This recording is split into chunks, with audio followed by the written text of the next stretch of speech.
Right, that should sort it. Oh, we're recording. Hello. I hadn't really Are thought. you saying something?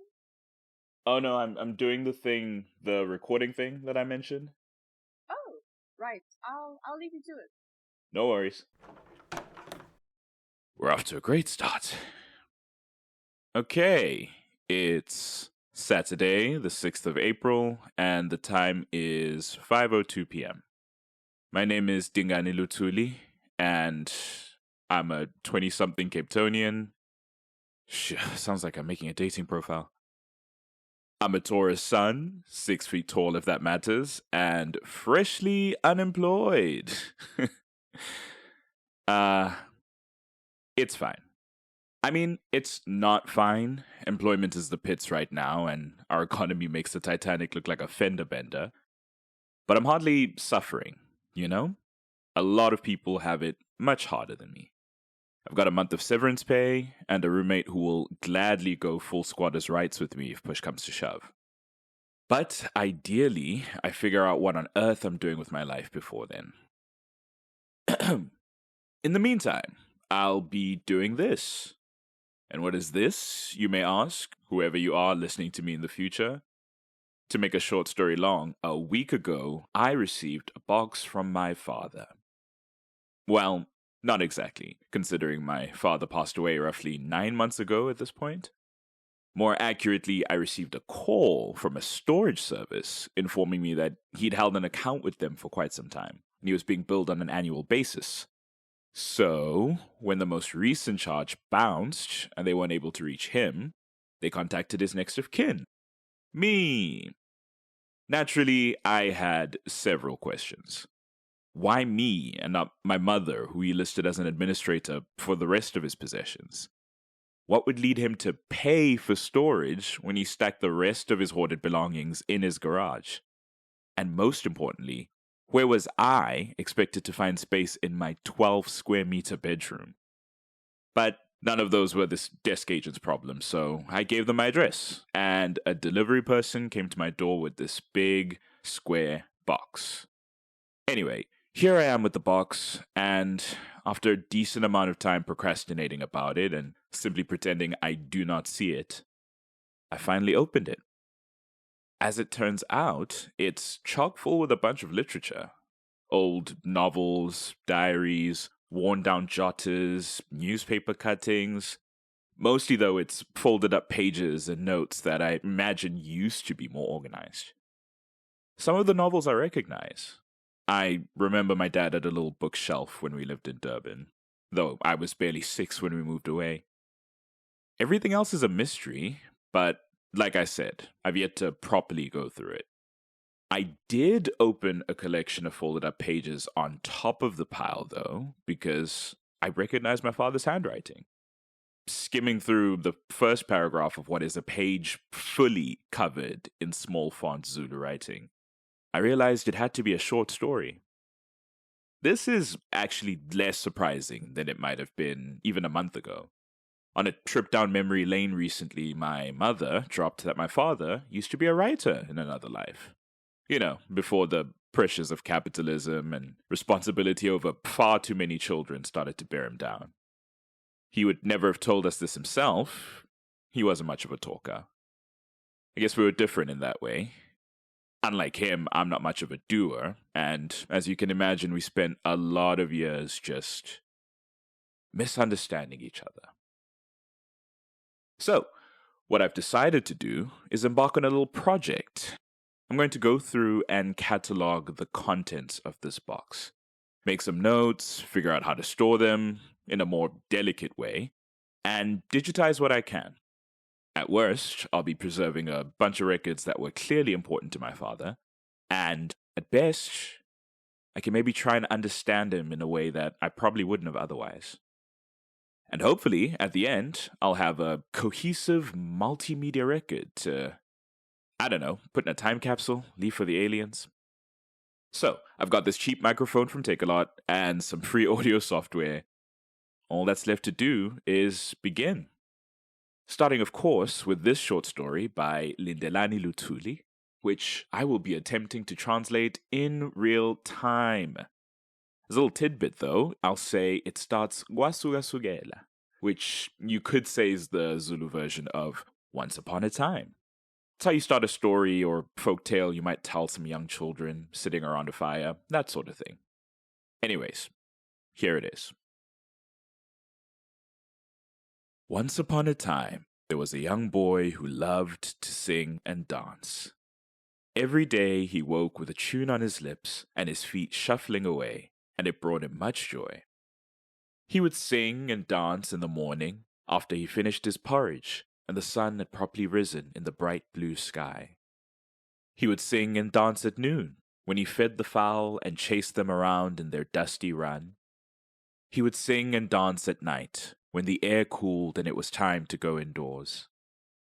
The young boy lived on a hill with his mother, his father, and his older sister, who all liked to sing and dance too, but not quite as much as him. Often, when he asked for them to join him, they were much too busy with other things. "Sing with me, mother," he would plead, and his mother would answer, "The yard will not sweep itself, my son." "Dance with me, father," he would beg, and his father would answer, "The goats will not herd themselves, my son." "Sister, what about you?" he would ask, and his sister would answer, "The water will not fetch itself." And so, most days, he would sing and dance all by himself. One day, the young boy's mother sent him to fetch some firewood, as he always did when their pile ran out. He took the small knife that his father taught him to use, as well as a long rope of twine, and set out along the trail to where the good trees were. He sang and danced as he moved along the trail, waving to neighbors whenever he passed their homesteads, brushing his hand through the tall grasses as he moved further away from home. Finally, he came upon the woods with the good trees, and stopped with surprise when he noticed a strange hut. It looked like a normal hut, smooth and round and brown, with a big thatched roof on top. But it was strange to the young boy, because he had walked this trail many times to fetch firewood, and had never seen it before. It was also strange that, where the homesteads in his village were on hills or in fields, this hut was well into the woods. As he broke off branches from the trees closest to him, using his knife on the ones that he struggled with, he wondered who lived in that hut. As he arranged his firewood into a little pile, he wondered when they'd built it. And as he tied the pile up with his roll of twine, he decided he would walk over and ask. The young boy walked further into the woods, stepping into the space that had been cleared out for the yard. When he was a few steps away from the entrance, he saw that smoke was wafting out and knew that someone must be inside. "Hello?" he called out. "I don't mean to bother." For a few moments, he heard nothing but the first chirping of the crickets in the grasses. Then, an old woman's voice called back to him. "Come in, child." So he dusted his feet and stepped into the hut.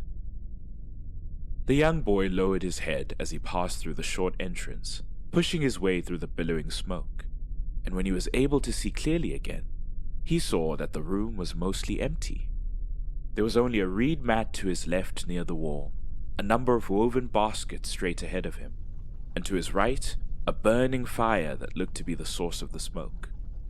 A large pot sat on the heat, and behind it stood a short, hunched figure. She wore a dress made of hides, fabrics, and trails of beaded jewelry, with a wide woven hat fixed atop her head. She held a long spoon in her hand and made a slow circle with it as she mixed the contents of her pot. "What are you making?" the young boy asked with some curiosity. "My supper," the old woman answered. "Would you like some?" "No, thank you," the boy answered.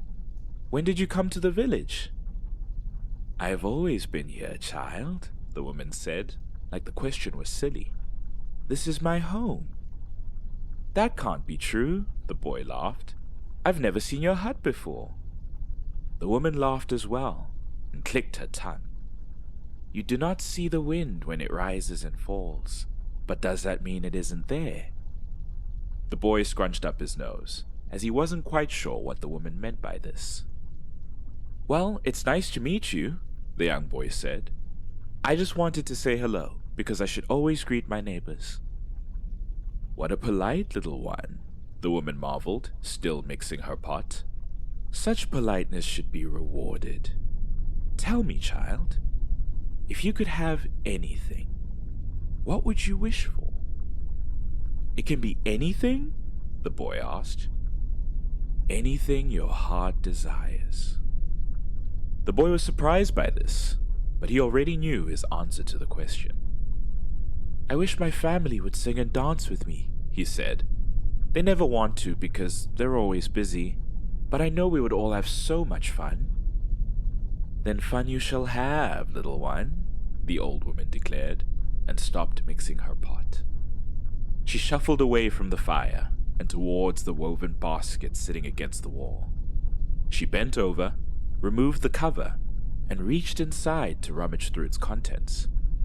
When her hand finally emerged, it held what looked like a thin green branch.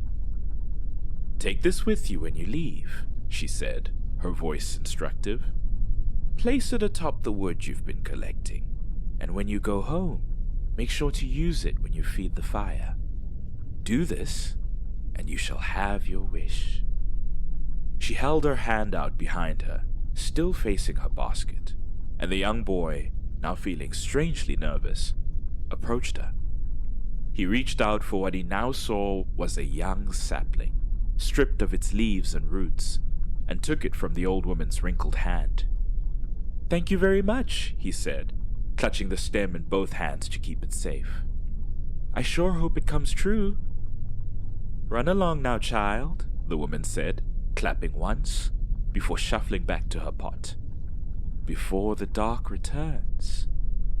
The boy said his goodbyes as he made his way out of the hut, out of the warmth and smoke, and into the cool air of the late afternoon. He made his way out of the woods with a spring in his step, placed a stem on his woodpile, and hoisted it up to balance on his head. As he set off back up the trail, he thought distantly of how strange it was that he had not seen the old woman's face. The sun was just setting when the young boy made it home. His father waited outside their kitchen hut and scolded him for his lateness. Your mother was to start cooking well before sunset, he shouted, but the boy was too excited to be upset. He went into the hut where his mother and sister prepared the evening meal and deposited some wood into the fire pit, along with the bright green sapling. He placed the rest against the wall where the woodpile usually sat, while his father started the fire. Soon the room was warm and glowing with flame, the boy and his family seated around the fire as his mother cooked their food. Smoke filled the air as it always did at this time, some of it escaping through the doorway and a hole in the center of the thatched roof. But something was different about the smoke. Where it usually smelled of ash and soot, it now had a delightful and sweet aroma, and the boy realized it must be the sapling the old woman from the woods had given him. Just then, his mother started humming a tune as she turned millies and pieces of butternut over the flame. His father began to tap his foot and hummed in his much deeper voice along with the boy's mother. His sister began to sway from side to side, matching the beat her father made with his foot. The boy watched them all and could not contain his excitement. Was his wish really coming true? Softly, he asked, Mother, father, sister, do you all wish to sing and dance with me?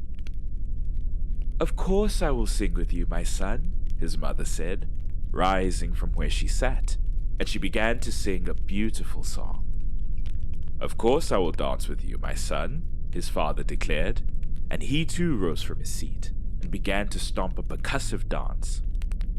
Come, brother, let us join them, the boy's sister said to him, and when she rose, she took his hands and lifted him to his feet. She twirled him around and began to dance with him, and the boy grinned and laughed. He threw his arms and legs and joined his parents' tune with his most melodious voice. He sang and danced until his muscles ached and his face was damp with sweat, and he couldn't remember ever feeling quite as happy. Finally, he dropped onto his seat and his legs, wiping his brow with the backs of his hands, his feet relieved to be at rest. It was then that he noticed that the rest of his family was still singing and dancing.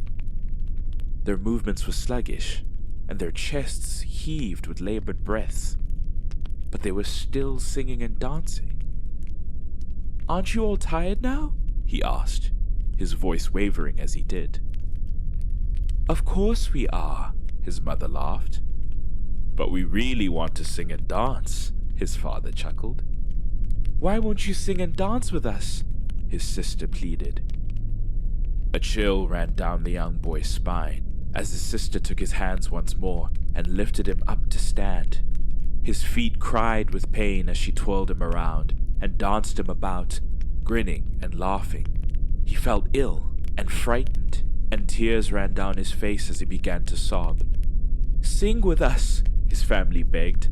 "Dance with us," they cried, and the boy didn't know what else to do. He sang with them until their voices were hoarse and started to disappear, danced with them until their feet were cracked and bleeding, and wept until he no longer had tears to shed. The smoke from the fire pit seemed to billow more thickly, burning his eyes and his nostrils. The food that was meant for their supper burned and blackened, filling the room with an acrid stench. The fire itself began to lower, and in the shadows that pulled closer, the boy saw the faces of his family shift as they danced around the dying flames. Their smiles were wide and unnatural, blurring together in their motion, making monsters in the darkness. The young boy didn't know when he collapsed, or whether it was from fear or exhaustion, but that was the last thing he saw before the sunrise. In the morning, he and his family woke, not quite knowing what had happened, and not seeming too eager to talk about it. His father took the burnt food out to throw amongst the crops. His mother fetched water for them all to wash their feet, and his sister cleaned the floor of the hut.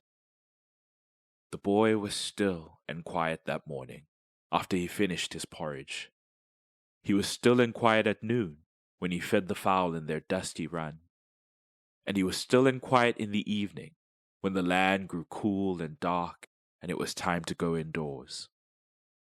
When the time came for supper, and the young boy went to fetch wood from the pile to place in the fire pit, he saw a spot of green in the remains of the previous night's fire.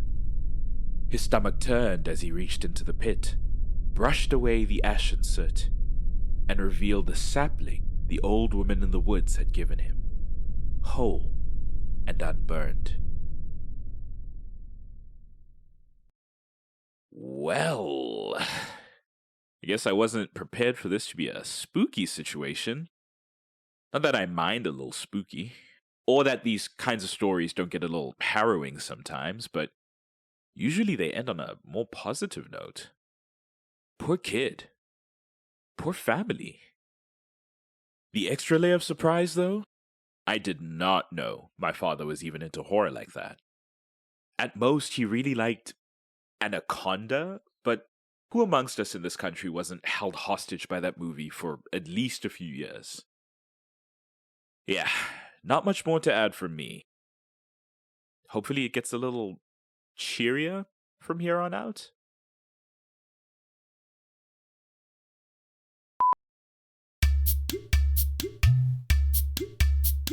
Call to the Dark, created by Sandile Dlamini. Featuring Dingane, voiced by Sandile Dlamini, and Dingane's roommate, voiced by Kelly Lynn.